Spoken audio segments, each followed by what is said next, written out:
Hello, good morning. Today is about for the next generation, and when I first found this out, I panicked a little bit because I am 22 years old and I am a 4-month-old graduate and I'm still working it out and I have definitely not got it all figured out. So you can kind of imagine my panic. And I went round and round about what exactly to talk about today: my graduate life, my university experience, feminism, or mental health.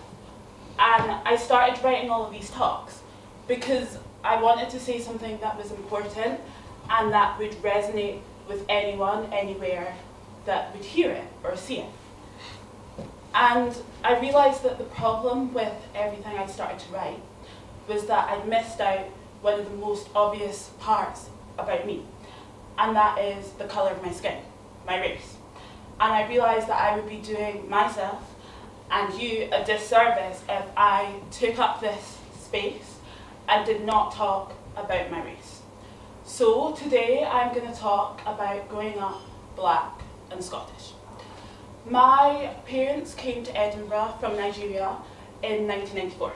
My dad received a scholarship to study his PhD in English literature at the University of Edinburgh, and my mum came with him. I was born on the 3rd of May 1995, and my parents and my grandmother named me Eye Tomiwa, Moradeo, Inuade, Abeni, Anjola, Ulua, Fiona, because I'm Scottish, Folorunso.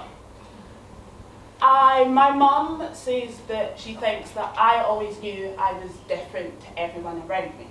I was reading my nursery reports and they said, Tomiwa is very quiet, she tends to stay back and not really interact with the other children. And I think back to as far as I can remember and up to my early teenage years, and I know this was true. I was never comfortable or confident enough to take up as much space as my peers, and I didn't make as much noise, and I tended to stay back. And I don't know if this is because I knew I was different and I didn't want to attract any attention to being different. Flash forward to being about 16 years old, and probably in some attempt to forget about my race and my blackness, I proclaimed to my mother that I'm colourblind and I don't see race. And I can't really remember what she said, but I know she would have looked at me and told me I was being ridiculous, and then provided a very strong, intelligent and coherent argument as to why. But I also know my 16-year-old self, and I would have crossed my arms, rolled my eyes and stared out the window and not listened to her. And then flash forward to being 18 years old and navigating what can really only be described as the murky waters of dating and sex and boys. And I realised that even whilst I might fall for someone based on their personality, people would fall for or be put off me based on the colour of my skin. I quote, "But black girls are always up for it." But this isn't just my dating story, that's kind of my life. I started university 4 years ago, and as a fresher, you're meeting new people, you're asking loads of questions. And obviously one of the top 3 questions will always be, where are you from? So people would ask me, where are you from? And I'd say, I'm from Edinburgh, because I am. I was born there.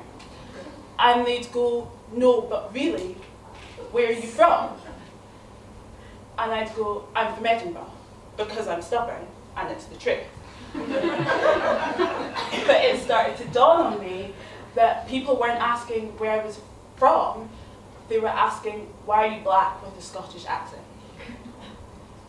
And then the other thing is that I would meet other Nigerians for the first time, being around other Nigerians who were my peers and my same age, and I thought I shared something with them because our families are from the same place.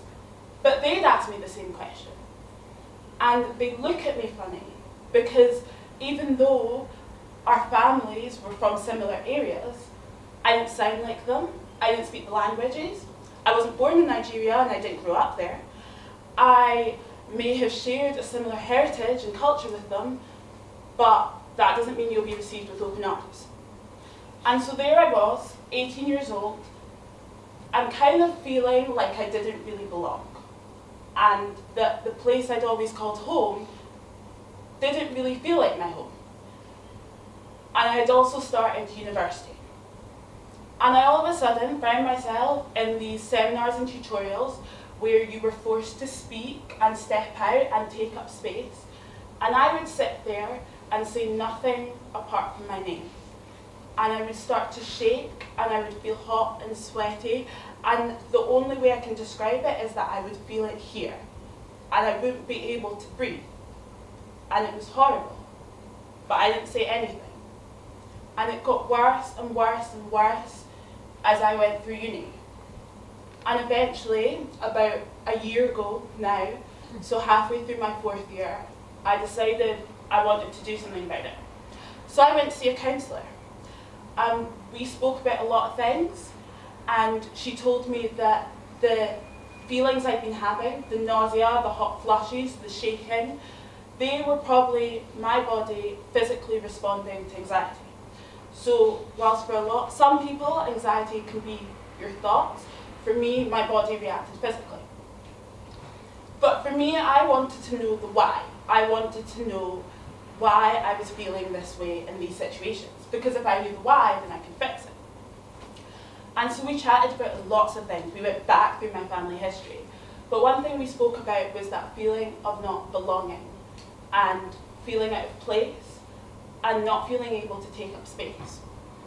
And so I realised that sitting in those situations in an elite university, surrounded by my white, middle-class peers, I felt left out. I felt alone. I felt like I didn't belong because I didn't look like anyone else. And that was a really, really horrible feeling. And it silenced me.